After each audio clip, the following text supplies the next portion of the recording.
What's up guys, I'm Phoenix Master 1 and welcome to my builds guide and unit review of our latest Grand Hero battle unit, Zephia. So she is a red mage flyer with Pack Leader Tome as her preferred weapon. This gives her +3 speed, and at start of turn, if her HP is at or above 25%, then she can inflict -6 speed and resistance debuff and panic on foes within 5 spaces of her and the foes that are within 2 spaces of those foes. So it has a pretty big range and a splash effect, so she's going to be able to easily panic and debuff the opponents, and that is going to be having really good synergy with her other part of the weapon. So at start of combat, again, if she's at or above 25% HP, she can inflict -X on attack speed and resistance of the foe, and this X depends on the current stat debuffs that are present on the foe +5, and it's basically a Pelagian effect or a foe penalty doubler effect that we've seen before on someone like Aversa or, Male Morgan. So it's a thing that we have seen a bunch of times before, and this is basically going to be taking advantage of the panic and the debuffs that she can do with the primary effect of her weapon. And then finally, she can get half null follow-up in the player phase, and this is the offensive half of null follow-up, which allows you to bypass any kind of follow-up negation effects. And this also allows you to run wind sweep from her base kit and still double with it, which is really good. And this is an amazing thing because ranged flyers don't really have an easy option of getting null follow-up or even half null follow-up, and they don't really have access to the flow skills. So having this in her weapon definitely makes her really good offensively, and she is going to be getting compared to Aversa for sure, as she does have pretty similar weapon, and she is basically like a modern Aversa, but there are a few differences. First thing is that Aversa's weapon works on her HP, and it's a global weapon. Even though, Zephia's weapon has got massive range, at the end of the day, Aversa's Knight is a global weapon, and it has got a massive range, and it can also debuff the attack and defense of the opponent. So it's a bit more supportive than the debuffs of Zephia, and it can definitely help the allies. And the other thing is that, because of having the attack debuffs, Aversa can be a bit more bulky, but still Zephia can also be bulky by running Remote Sparrow in her slotty, because she's not forced to run any kind of HP stacking skills like Aversa by running R-Dual Flying 4 or something like that. And another thing which Zephia has over Aversa is the fact that her weapon doesn't really have an HP check. Even though the range is not really global, not having an HP check means that you can actually use her in abyssal maps against inflated HP enemies and use her in like limited hero battles and stuff like that, and easily panic and debuff the enemies, even though you're not going to be debuffing them for all of these stats. So Zephia is pretty much like a more offensive Aversa, because Aversa does lack the offensive null follow-up in her weapon, which Zephia has got. And Zephia can also take advantage of the fact that she doesn't really have to run any kind of HP stacking skills and run other slotty skills. I wouldn't really say that she completely outclasses Aversa or completely dunks on her, because like I said, there are some things which Aversa can still do, like debuff the attack and defense of the opponent and be a bit more bulky. On the other hand, Zephia is just going to be a lot more offensive. It's also worth noting that Aversa is a lot easier to plus and merge at this point because of the free copies that we have gotten over the years, which are quite a lot. And if you have got the FEH pass, then you've got another copy, so it doesn't really take that many grails to plus in Aversa, whereas Zephia is going to be having more of a grail cost. Zephia does have pretty good offenses with that base 40 attack and base 44 speed. She does have a super boon in attack, but I kind of wish that she had a super boon in speed, because that would have been really good in the speed creep metagame. But still, nonetheless, she's going to be really fast and is going to be functioning as a player phase nuke. She does come with attack speed catch 3 at 4-star and wind sweep at 5-star. So having attack speed catch at 4-star is extremely good, because we have a bunch of attack speed catch 4 in Divine Codes 4. So she can be used as a fodder for the prerequisite skill, so that you can inherit the tier 4 version of the cat skill along with maybe some other premium skill. So she's going to be having a lot of value as a fodder unit, and attack speed catch is a pretty universally useful skill on a lot of cavaliers and flyers. So while being a solid unit, she can also be a pretty good fodder for many inheritances. Overall, Zephia is a pretty amazing free-to-play unit with good offensive stat spread, and that half null follow-up is really good because other mage flyers and ranged flyers don't really have easy access to it. So having it in her weapon is really good, and she doesn't really have to depend on the HP checks, like I said, so she can be useful in the PvE abyssal maps against the inflated enemies, and she does provide the panic and speed and resistance debuff support to her allies. Now, if you want to have the attack debuff, then you probably will need to use some kind of ally if you want to make use of that from the foe penalty doubler effect in her weapon. but at the very least, she is self-sufficient enough to provide the speed and resistance debuff for her weapon. Now, because of being a mage flyer, she does automatically have limited options because there are not too many skills that you can give to these units, and they cannot really pierce through the damage reduction like infantry mages can with magical null follow-up or special spiral 4. So damage reduction can definitely be pretty annoying.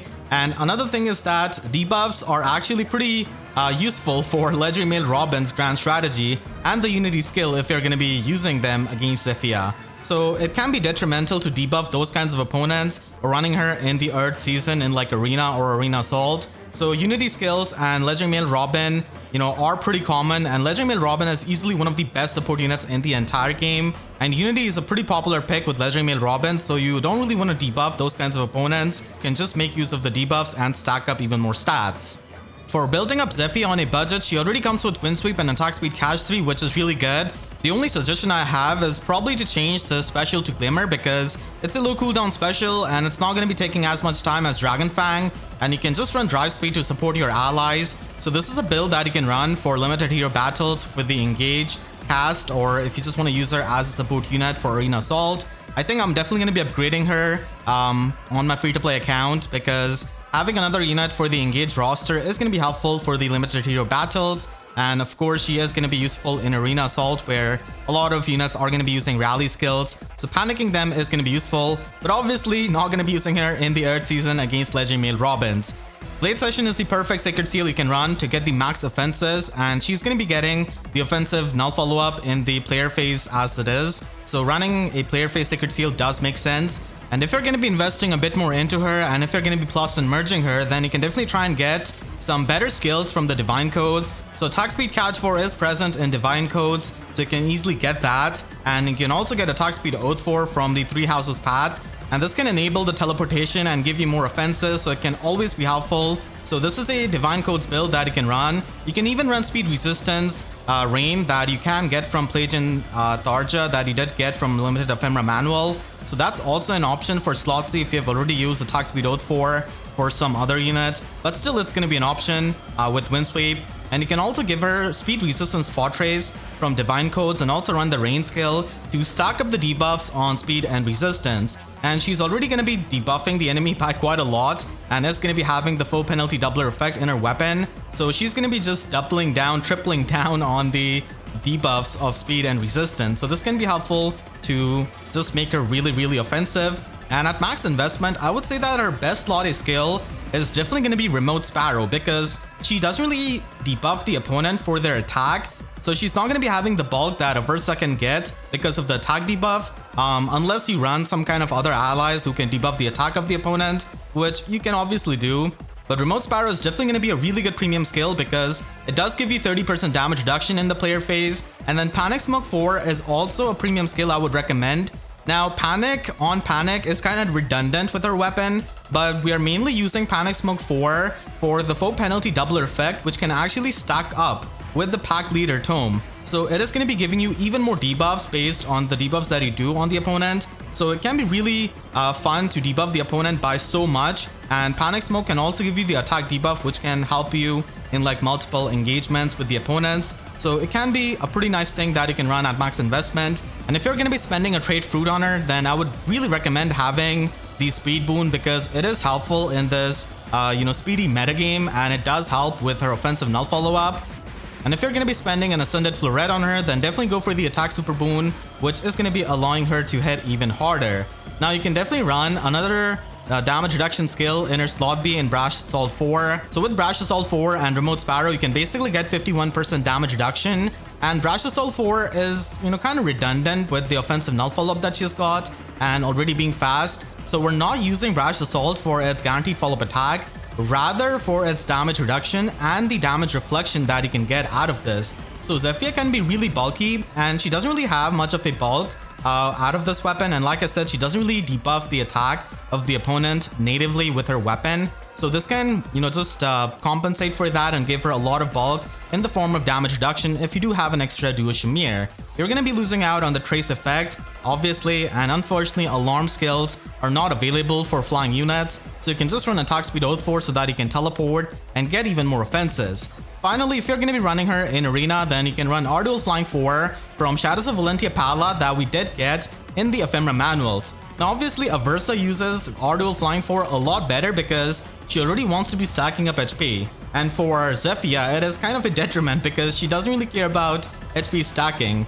So it does work out for Aversa a bit better, but obviously if you're trying to use Zephia in Arena and you're trying to get the max scoring, then you need to run R-Dual Flying 4 with 300 SP passives like Seal Speed 4, and you can also run Guidance 4 so that you can provide that amazing support to your allies, especially if you're a free-to-play player and if you're running some armor units like Murdoch or something like that. Having a flying unit in Arena is amazing because it can allow you to run Guidance 4 and increase the mobility of your team in a game mode where you're forced to run rally plus skills and stuff like that and not really reposition. So increasing the mobility is helpful, and because she can debuff the opponent's speed, it does help you get the guard effect from Seal Speed 4, which can help you just be a bit more bulky. So it can help, and she's going to be fast enough for the modern times and against like the modern units. So that is really good, and she's also going to be able to panic the leftover opponents. One thing which Aversa could struggle at times is that if the enemies were not near each other, you're not going to be able to panic them,